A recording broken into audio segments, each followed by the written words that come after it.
unos cuantos años, soy muy mala para las fechas, pero en el libro está, los que se quieren enterar no tienen más que leer el libro, murió en París, en la rue de Savoie, una viejísima señora de 90 años, y en ese momento saltó el tema.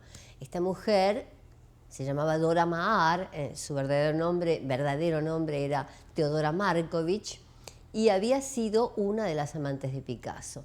La maravilla de la historia es que ella, después de que Picasso la dejara en 1945, había sufrido una crisis mística, se había encerrado en este departamento oscuro y nunca más había salido, y vivía muy pobremente, casi como una mendiga, sobre un tesoro incalculable, porque tenía obra de Picasso de la que se sabía que existía, sobre todo retratos que Picasso le había hecho a ella, una fortuna incalculable, pero ella no había tocado nada, no había vendido nada.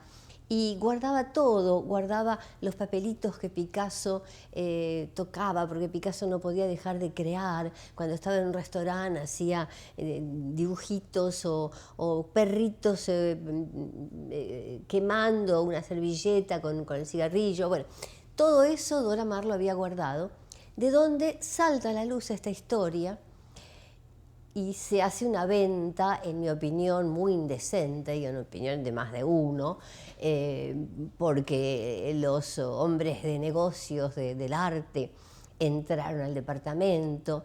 Ella siempre dijo que le había dejado sus bienes a la iglesia. No es que a mí el tema personalmente me preocupe, pero el hecho es que había un testamento hológrafo, que por supuesto desapareció. No hay nada más fácil que tirar un canasto a un testamento hológrafo. Y en ese momento me impresionó el tema por el drama femenino, por la nueva historia de mujeres de Picasso que terminaron sus vidas trágicamente. Una se había suicidado, Marie-Thérèse Walter, con la que tuvo una hijita, Maya, la rubia. Picasso las alternaba, durante años pintaba a la rubia y a la morena. Dora Maar era la morena. Una historia de drama femenino, muchas de sus mujeres terminaron mal. Me interesó el tema como drama femenino, y a medida que me di cuenta de que no solamente era una de tantas víctimas de Picasso, Dora Maar, sino que había sido una fantástica fotógrafa surrealista, una mujer de un enorme talento, y además que había pasado su infancia en la Argentina, hija de un arquitecto croata, Markovich, Joseph Markovich, y en Buenos Aires hay monumentos y hay extrañísimos edificios construidos por el padre de Dora. Bueno, en ese momento pensé, este puede ser un tema para mí. Yo soy novelista, pero también he escrito biografías, y de todas maneras en todos mis libros hay una especie de obsesión por cierto tipo de mujer, a la vez fuerte y frágil, con vidas entre suntuosas y dramáticas, en la medida en que se trata de personalidades divididas por vivir en países distintos sin saber muy bien cuál es el suyo, por tener una identidad dividida. Dora era un poco croata por su padre, un poco francesa por su madre, vivió toda su infancia en Buenos Aires, llegó a París, la París del surrealismo, cuando ella tenía 20 años, de modo que me pareció que Dora venía a formar parte de este equipo de mujeres de las que me he ocupado siempre. Me preguntas en qué consistía el charme de Dora Maar. Era más que charmante. Uno siempre tiende a pensar en las mujeres como en la seducción, y siempre se ha dicho de Dora Maar, la musa de Picasso. Era mucho más que la musa de Picasso.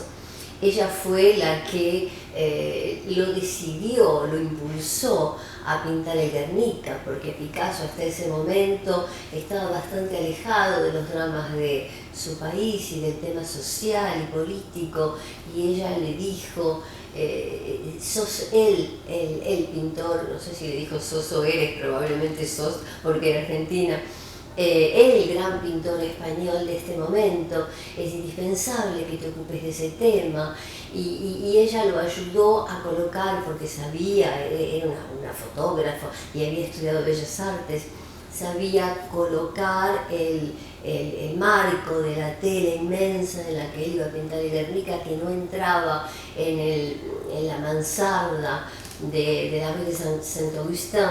Y sobre todo ella le iluminó la obra como fotógrafa que era, conocía los trucos de la iluminación, y por eso la mujer que está en este cuadro con una especie de antorcha y un perfil bellísimo, un poco griego, con una mandíbula importante, es ella, es Dora Maar. Cuando uno ve hoy lo que fueron las fotografías de ella, que además antes de ser la amante de Picasso fue la amante nada menos que de Georges Bataille, el teórico del mal en la literatura, y que la impulsó a experiencias inclusive de automutilación, experiencias de sadismo, bueno, de masoquismo en su caso, pero además decía, cuando uno ve sus obras le da mucha lástima que la relación con Picasso la haya hecho abandonar la fotografía. Como fotógrafa era extraordinaria y era muy extraña. Había un lado oscuro en ella, un lado maldito, que es lo que a Picasso lo atrajo.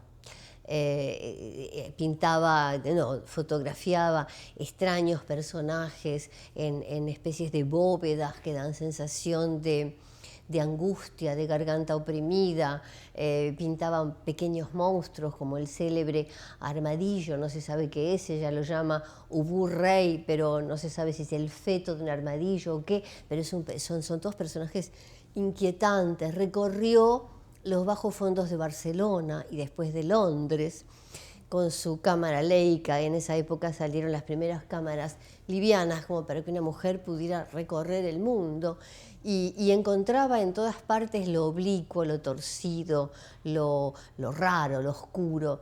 Entonces sí, era encantadora y era bellísima, con una belleza quizás demasiado fuerte, una morena con aspecto de tanguera, pero por sobre todas las cosas tenía un talento oscuro, misterioso, que hizo que Picasso la encontrara fascinante y que a su manera la quisiera. Digo bien, a su manera. Dora Maar. Este libro puede tener algún papel y lo ha tenido ya. Ahora sale en español, por fin, gracias a esta editorial valiente, mexicano-española, Vaso Roto, pero salió en París, en las ediciones Grasset, en 2005, y salió en Croacia, porque el padre de Dora era croata, y salió en Rumania y en Brasil. Mis libros en general salen en muchos países, y no había salido en español, con lo cual yo estoy encantada de que haya salido en español. Ahora han salido algunas notas muy buenas en diarios de Madrid y de Asturias, donde con toda razón comparan esta biografía con la de Victoria Convalía, catalana, que fue alguien que trabajó mucho sobre el tema. Lo que pasa es que mi biografía salió antes de la de Victoria Convalía, fue la primera. Fue la primera de toda una serie de biografías, una en Estados Unidos, porque a todas estas investigadoras les ha pasado lo mismo que a mí.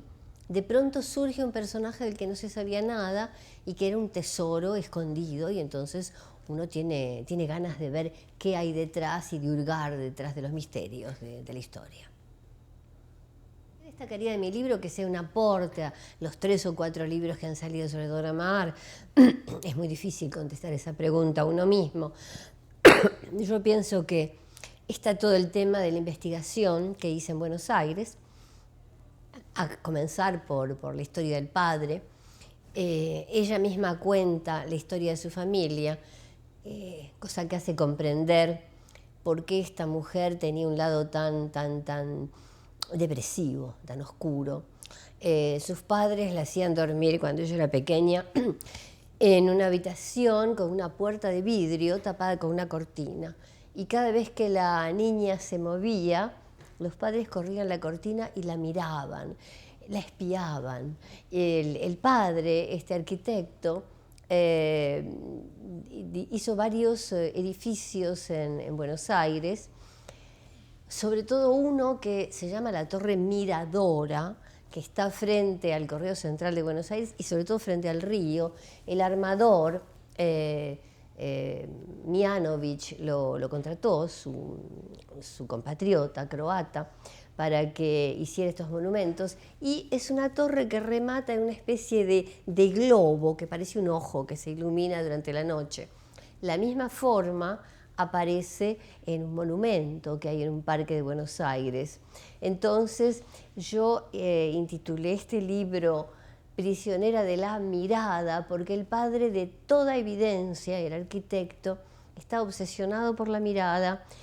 Sus propias creaciones contienen siempre un globo que es un ojo, espía a su hija desde su infancia, y ahí, cuando Dora crece, necesariamente invierte el tema de la mirada y se convierte ella en una fotógrafa que aplica el ojo a esta especie de ranura con la que se espía el mundo, que es una cámara fotográfica. Esa es la primera parte, digamos, de lo que mi historia puede tener de diferente en relación con otros trabajos muy serios que se han hecho sobre Dora.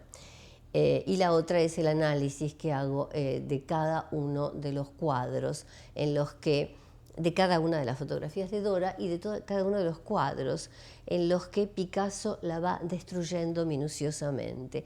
Una serie de retratos de Dora que comienzan por dibujos casi realistas de una joven hermosa, con pestañas, y después se convierte en una especie de extraña criatura mitológica con garfios de pájaro, y después esta criatura comienza a ser ya la esclava del pintor y la pinta atada al sillón, que es como el símbolo de la imposibilidad de moverse y ser libre, y finalmente la muestra como el sillón mismo. Dora se convierte en sillón, y finalmente la muestra con rasgos de perro, y finalmente de calavera. Lo extraordinario en esta obra de destrucción, que era lo que se iba produciendo en la pareja de Dora con Picasso durante los 10 años que duró este extraño amor, Picasso la destruía en la vida cotidiana y la destruía a través de la pintura.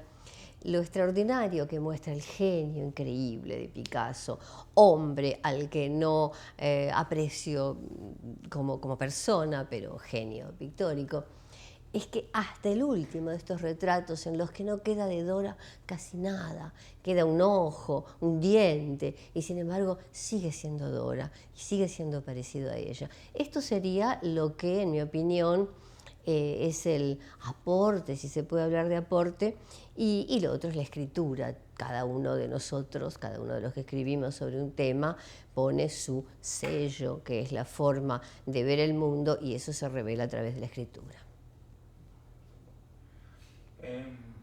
¿Te llevó mucho tiempo escribir este libro?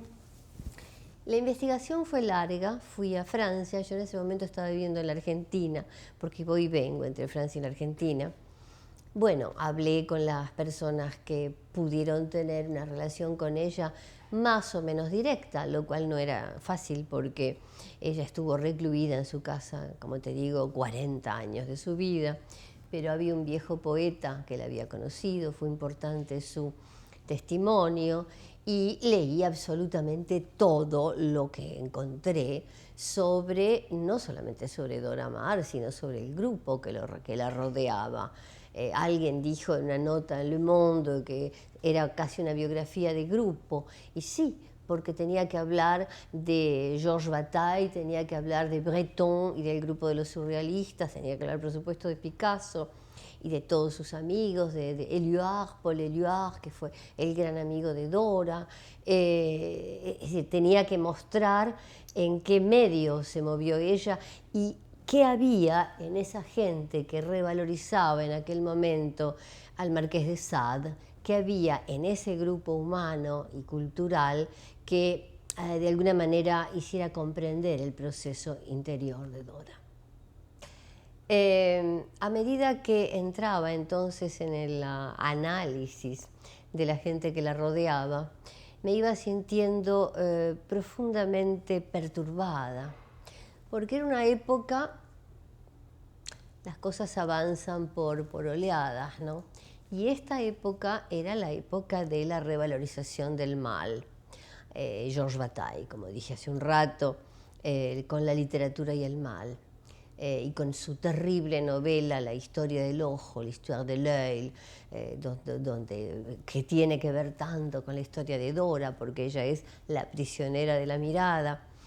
Y me doy cuenta de que simpatizo de algún modo con el personaje de Dora como mujer. La comprendo como mujer, no me identifico en absoluto con ella porque no me identifico con las víctimas. Y Dora termina permitiéndole a Picasso que la aplaste como creadora, que la haga abandonar la fotografía y comenzar a pintar, cuando obviamente al lado de Picasso, ¿quién hubiera podido pintar? Es decir, que la aplastó como creadora, como artista. No simpatizo en absoluto con el personaje de Picasso, pero tampoco con el de Breton, que es el dictador de este grupo, del grupo surrealista, ni con el de Jacques Lacan, el célebre psicoanalista que la psicoanaliza cuando ella, en el momento en el que Picasso la abandona, se vuelve loca y él aparentemente le practica electroshock. Es decir que hay una serie de íconos de la cultura francesa, y podemos contar a Picasso entre ellos, porque Picasso se desarrolló en París, una serie de íconos con los que me he sentido profundamente perturbada, por no decir molesta, durante la escritura de este libro. Cuando fui a un programa de televisión, cuando salió este libro en Francia, la entrevistadora me dijo: pero usted ha sido muy valiente de decir todas esas cosas, porque en Francia esos personajes son intocables. Y yo le contesté, bueno, francamente no sabía que era tan valiente, no sé si lo hubiera sido de haberme dado cuenta, pero el hecho es que distribuyo unos cuantos palos en cabezas de íconos de la cultura francesa e internacional. Tengo la característica de no ser iconoclasta, de no tener ídolos, ¿no? Entonces, si siento que en relación con esta historia la forma en que Dora fue destruida tenía que ver con todo un ambiente cultural y no solamente con Picasso, bueno, naturalmente lo voy a escribir y es lo que hice.